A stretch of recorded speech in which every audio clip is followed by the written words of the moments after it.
appeal to our fellow Kenyans who have not been vaccinated to get vaccinated. I cannot belabor on the benefits of vaccination, but I want to appeal to you to consider the people whom you love and who surround you at all times, and whether indeed it is worth putting their lives at stake. We have enough doses of vaccines for all eligible Kenyans. I thank you. Kwa ufupi, tumesema ya kwamba kutoka leo hii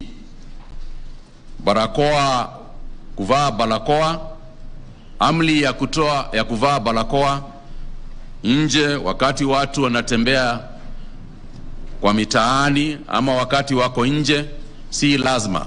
Kutoka leo tumesema unaweza tembea bila barakoa ukiwa nje ya kule unafanyia kazi ama uwe nje ya nyumba.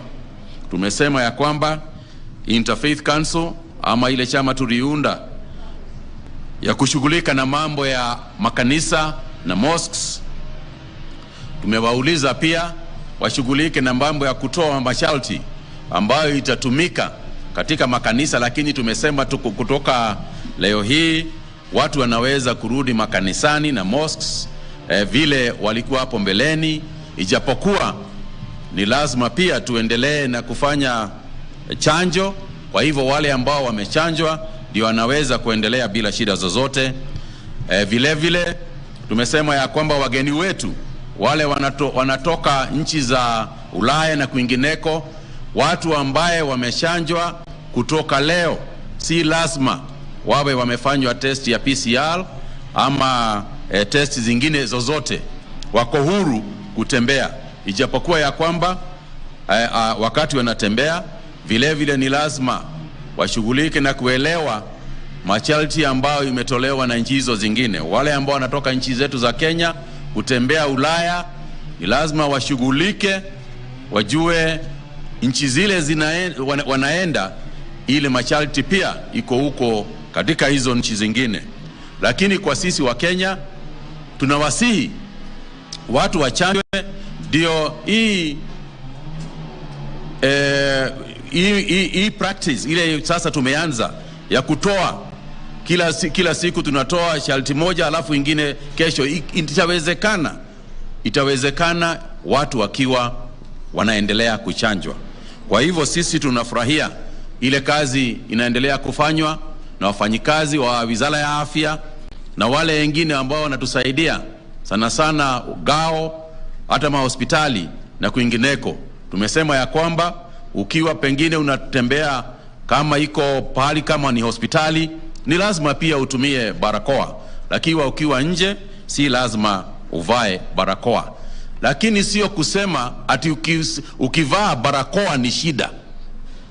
Wewe ukitaka kuvaa barakoa wakati wowote, hiyo ndio hata mzuri zaidi kuliko wao wengine. Lakini ni vile tu tunasema hatutaki mwananchi asubuliwe na polisi ama wengine ukiwa huna barakoa, ukiwa unatembea nje ama kwingineko. Na hayo machache nimesema asanti, and then we can take a few questions which I'm sure exist.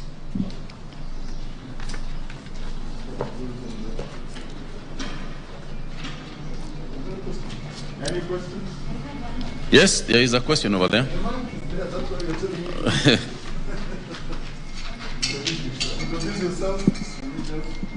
Okay, my name is Gentrix Sadwar. Say that again. Gentrix Sadwar from Radio Citizen. Niko na maswali matatu. Masharti haya yanalegezwa wakati ambapo tumeona juhudi za kujenga kiwanda cha kutengeneza chanjo humu nchini. Je, ugonjwa huu unaelekea kutokomea au kuna hofu kwamba utarejea tena? Hilo ni la kwanza. Then bado kuna mataifa ambayo yanaendelea na kuchanja watu na yameweza kutoa chanjo kuliko hata Kenya. Ni nini ambacho kimesababisha masharti haya kulegezwa hapa nchini? Then swali la tatu, bila shaka ni afueni kwa wengi, lakini je, serikali imeweka mikakati ipi kuhakikisha kwamba baada ya masharti haya kulegezwa ugonjwa huu sasa hautasambazwa kwa haraka? Ni hayo tu. Okay. Yes. Good afternoon. My name is Sarah from the SABC. You're the first African country to relax your health protocols this far. Did you consult the World Health Organization? Did you have consultations with the Africa CDC? And are you putting in place measures to ensure if you notice that the positivity rate is going up, then you can quickly reverse these directives? Okay. Final one. My name is Georgina from K24. I have one question. As from yesterday, we saw from the daily report that more than 1 million teenagers between 15 and 17 years have been vaccinated. Maybe we can elaborate how this vaccination is happening, because I think a month ago we saw a parent complaining that her daughter was vaccinated without her consent. And maybe if the vaccination is happening in schools, maybe the criteria that is used and maybe the schools that have done that up to now. Thank you. Okay, asante sana. Ile ya kwanza ilikuwa mambo ya kulegezwa kwa masharti ambayo tumeweka na vile na ni sababu gani, na nafikiri hiyo maneno yote nilikuwa nimeeleza, kwa sababu ukiangalia ile positivity rate ambayo tunayo kwa mwezi mzima sasa tangu Februari 10, positivity rate imekuwa chini ya 1%, na hiyo ni dogo sana, kwa sababu World Health Organization wanasema ya kwamba ukiwa chini ya 5% kwa siku 14, sasa wewe uko sawa kidogo. Sisi tuko below 1% kwa mwezi mzima. Kwa hivyo tuko na confidence ya kwamba ile tumefanya dio ya maana. Vile vile pendo letu sio kuwanyanyasa wananchi na masharti ambayo tumeweka tu kwa ndio iwe hapo, ndio kuwe, sababu tuseme nchi iko na hii masharti ya kuweka barakoa. Hiyo sio kitu ya maana. Kitu ya maana ni vile ni lazima tuokoe maisha ya watu, na kwa sababu hiyo ndio ile kitu muhimu. Tukiona ya kwamba si lazima watu waweke mabarakoa ndio hiyo ifanyike, tunaweza kuzitoa hiyo masharti. Vile vile siwezi kukueleza leo hii niseme ya kwamba hakuna ati haitarudi tena. Siwezi kukueleza ati niseme ati mwezi wa Mei ama June hatutaregea tena kuanza kuweka barakoa kila pahali. Hiyo ni mambo ya kesho. Maombi yetu ni tusifike hapo, na njia ya sisi kuzuia kufika hapo ni mambo ya kuchanjwa. Kwa hivyo sijui kama maswali yako yote nimerudisha, lakini ikiwa iko moja ambayo nimesahau, pengine utasema. On the issue of Sarah, and we are the first country to relax these measures. As a matter of fact, a few countries have relaxed measures. South Africa, for example, has relaxed a few measures, not to the extent that we have. But throughout the management of COVID-19 in this country, we have made decisions on the basis of our own science and our own observation of the evidence that we have across the country. And I think that the evidence we have currently is that it is possible for us to take the kind of measures that we have. And I think that to combine your question, and I think another question that was the Swahili question as well, is what measures have we taken to ensure that if the disease burden, if an outbreak comes again, then we are ready. Well, as you know, we have been preparing for this for a while. I think if you look at the infrastructure, the epidemic infrastructure in the country, including the number of ICU beds, the number of isolation beds that we can muster, the number of hospital beds that we have in the country at the moment, is such that we are fairly confident that we can be able to deal with an upsurge if it comes. Our prayer, of course, is that this does not happen. And as I keep repeating, the way it is not going to happen is to make sure as many of our people as possible are vaccinated. We obviously keep in constant touch with the World Health Organization, with the CDC, and as I was saying, in consultation, what we are talking about is things that we have done in consultation. The measures that we are announcing are in consultation with those institutions. We must understand that we don't live in isolation. We live in a global community. And when you look at the rest of the world, you can see also there are similar measures. Country to country are taking different measures depending on their own environment. For instance, there are countries that have now decided that they do not need masks at all in any of their spaces. Now, those countries, I think something like Denmark and Sweden, but those countries have got almost a 100% vaccination rate. So if our vaccination rate were to increase to those extents, then we would take further measures and reduce the mitigating measures that even we have maintained even today. So our hope is that as we move forward and as we increase our own vaccination rate, then further measures can be made. On the issue of Georgina, you're asking about vaccination of teenagers. As you know, I'm going to ask Dr. Amoth to respond to that particular question. But as you know, we have said repeatedly that the age 18 persons are the ones who we have said should be vaccinated. The rest are voluntary.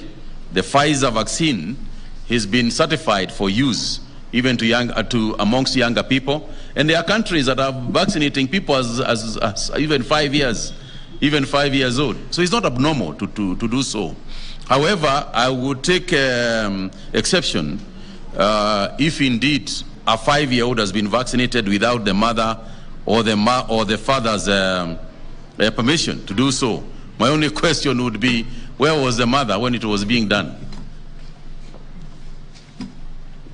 Thank you. In addition to what Waziri has said, is that vaccination is entirely a voluntary process. And for vaccination of teenagers in school, our cutoff point has been 15 years old, and parents are actually expected to be able to give consent. And that is why you have seen a substantial increase in numbers of children in schools being vaccinated. Other jurisdictions have lowered the age of vaccination to as low as even 5 years, as Waziri has told us. And as more information is gathered, you never know, in future we could even be able to have infancy vaccination. So as more evidence is gathered, science is informing us in the decisions we take. And it is taken for the overall protection of the entire society. Maybe I was asking the 1 million, what are you going to schools, or what major are you going to vaccinate? Multiple prong approach is being used, including approaching schools, approaching other social amenities where we can, especially universities, secondary schools, where we can be able to get a large pool of students who qualify for vaccination. But of course, also those who are able to reach a health facility, if you come with your teenage son or daughter, 16, 17 years old, for vaccination, again, that service will be provided. But Waziri, maybe I can be able to take this opportunity also just to highlight about the yellow fever outbreak in Isiolo. Though no question has come regarding that. Yes, we are dealing with a situation in Isiolo. For us, because as the African continent, 34 counties in Africa are yellow fever prone, and another 14 in Central America and Southern American region. So we have reported so far 3 confirmed cases of yellow fever from 2 sub-counties in Isiolo. We have sent technical teams to be able to support the Isiolo County government in terms of case management, line listing, and community engagement, and of course in preparation for vaccination. There's a safe vaccine for yellow fever virus, which offers lifelong protection and takes effect after just about 1 month of vaccination. So yes, we are dealing with a situation, but it is under control, and there's no need for panic, because the epicenter of that outbreak is far-flung with a sparse population. So risk of human-to-human transmission, through mosquito bites, that like happens in urban settings, is unlikely. So it's likely that in the next few days, we'll be able to quash this outbreak. Thank you. I think the final one. Yes, Angela. I'll take 2 more. Yeah.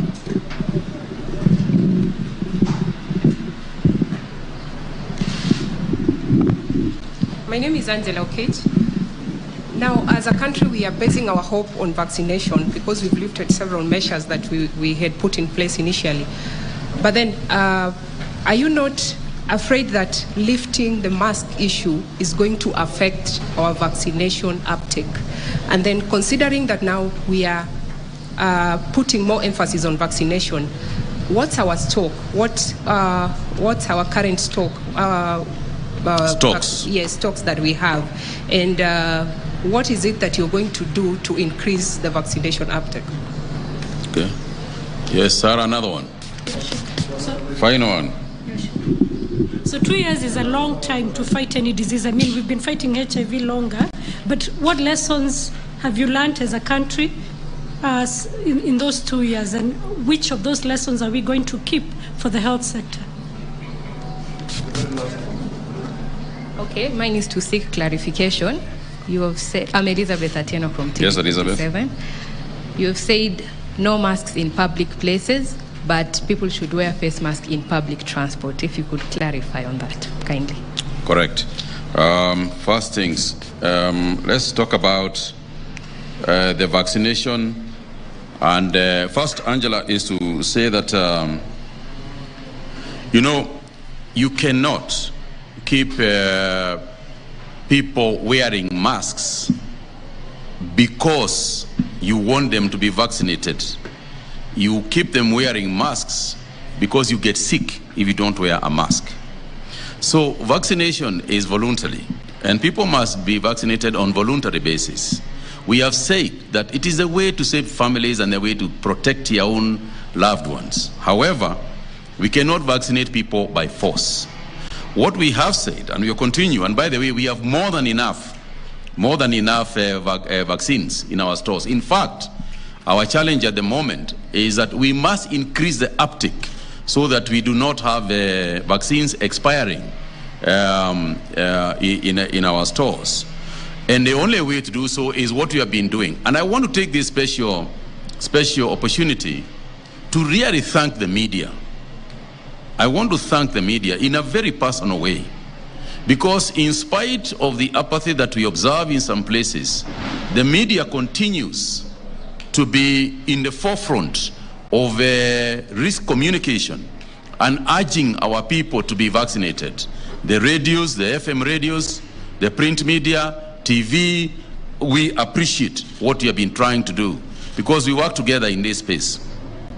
So it is the only way to do it. We will continue in the same space of further. We have also asked the provincial and county administrations, including county governments, to continue in this spirit of urging people to be vaccinated.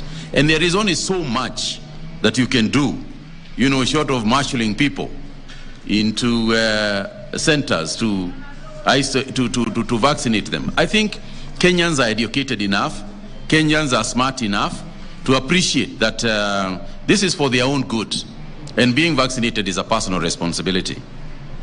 On the issue of lessons that we have learned, it's a long story, Sarah, and perhaps when we have a whole day, we could talk about the lessons that we have learned. But I think there are a number of things that I can cite top of my head. The first one is that as a government, we must always work from a multi-agency perspective in these kind of situations. It is not the Ministry of Health alone that can conquer these challenges of epidemics. I think that a multi-agency approach, a whole government approach helps a great deal. Because as you remember, there is a question of curfews. The Ministry of Health does not have police to enforce curfews. This is an interior cooperation. There is an issue of closure of bars and restaurants and so on. This is the private sector. It is the community. And they suffer a great deal to adhere to what the Ministry of Health has said. So it is everybody, the interfaith, the religious organizations, the closure of churches and mosques. It's a very painful experience. Yet they do so, if push comes to shove. And if that is the only thing that can save Kenyans' lives. And of course, finally, citizen responsibility. And for me, I have seen an increase in that consciousness of citizen responsibility. That's one. The second one, in terms of more so to do with public health, is just the role of hygiene. What we have picked up as a role of hygiene. Now, you know, there are nations in the world that pride themselves in being extremely clean. Singapore, for example, you know, talks about how clean they are. If you go to Rwanda, just neighboring here, is very, very clean. And now I have begun to see what I consider as clean counties. My visit to Kisumu, for example, last week, you know, showed an extremely improved hygiene standard in Kisumu County. And we have said, we have talked a great deal about the introduction of a cleanliness index, county-to-county competition in our country. What we have observed is that just hygiene measures and just being clean should be made a movement such that in a year or two down the road, we can also claim amongst the citizenry, and when we go out there, we can claim that Kenya is indeed a very clean country. This, of course, is going to take the effort of the government, because we must keep our cities clean. And when I say the government, I mean particularly the county governments, because cleanliness is essentially in the county government hands, as well as health officers and public health officers who are in those places.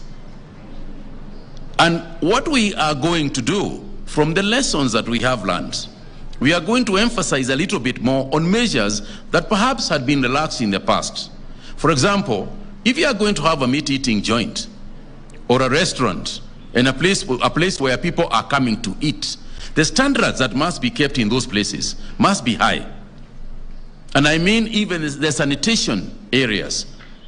And I mean, you know, you and I know, it's not, nobody is going to hide facts about Kenya, because they are there in the open. Sometimes you go to those places, you go to a food restaurant, ama pahali pa nyama choma, na unaomba Mungu ukule hiyo nyama na usiende show.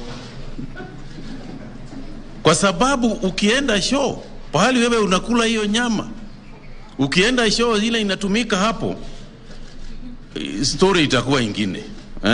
Itakuwa story ingine. Unajitayarisha kabisa, mimi sitaenda kukojoa ama sitaenda show kwa sababu najua pahali naenda iko chafu sana.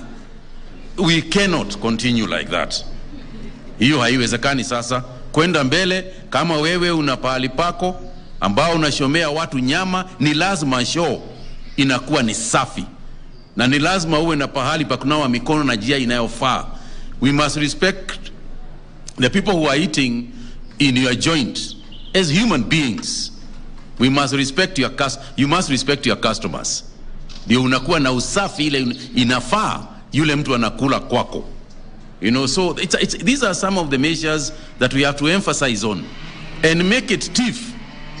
You know, we make it clear that there will be stiff penalties for not doing so. Because if you don't do that, then we as a government end up having to pay and buy medicine and put you in a hospital and all those things. So to me, that's some of the most significant lessons that we have learned. And finally is that prevention is always better than cure. If we can prevent diseases from happening, then it is so much cheaper for everybody across board. Prevention is better than cure. And moving forward, the Ministry of Health will emphasize a lot more on prevention and public health than or equally to how we have been emphasizing on cure. I think there has been too much emphasis on cure and very little emphasis on prevention. So we are going to treat prevention as an equal part of health management. Ya mwisho kabisa, if I may just add one more. I think somebody had asked about Mondana. Somebody mentioned about Mondana and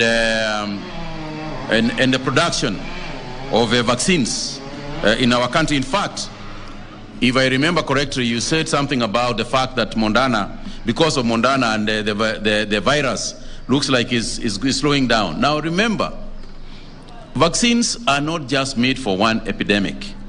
Vaccines are made for many, many things. and many diseases across our continent. And Africa, the African continent, makes only 1% of the vaccines that we use. 1%. So 99% of the vaccines that we use are manufactured and sold to Africans from outside the continent. That should tell you something. Kenya previously did not have a single human vaccine, manufacturing capacity. So for me, is to say that we are very, very excited about Moderna's decision to manufacture vaccines in our country. Moderna's investment in Kenya is a stamp of confidence in the attractive investment climate in Kenya. But furthermore, more than that, it's a game changer for the pharmaceutical manufacturing sector in the African continent. And not just the manufacturing sector, it's also a game changer in terms of the new technologies that are going to be used to face diseases and treat diseases into the future. And therefore, for Kenya, this is a really, really big deal. And we are very, very excited about it. Thank you very much.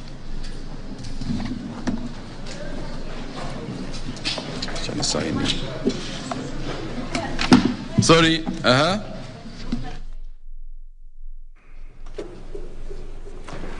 Ndo hapo mtazamaji,